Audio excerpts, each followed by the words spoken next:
Ang idea ko of fun,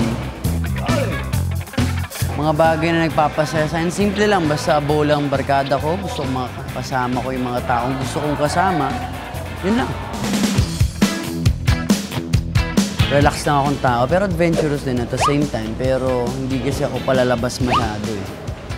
Pero mahilig din akong adventure, kumbaga, hindi yung adventure na lumakad-lakad lang, yung malalayong lugar talaga. Gusto ko makapunta ng Europe talaga.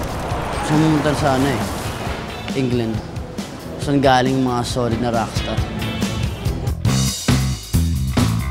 Ako gusto ko mag-relax talaga sa bahay lang, mag-PS3. Tapos kasama mga kaibigan. Yun lang ako eh. Masaya na ako sa ganun.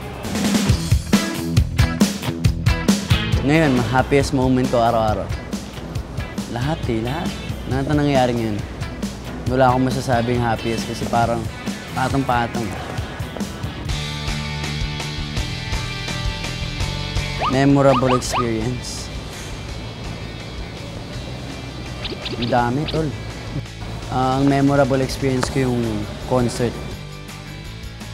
Nagkaroon ako.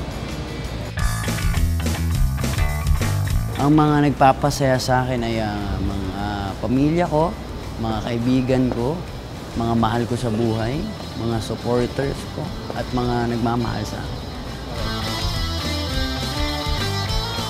Masayang lugar. Alaska.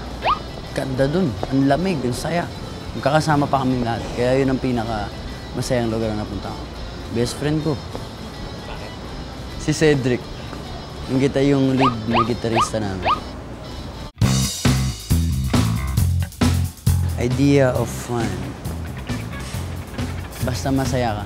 Nag-i-enjoy ka sa ginagawa mo nang hindi ka nakakasakit ng iba. Basta sama-sama ang barkada at pamilya, siguradong fun.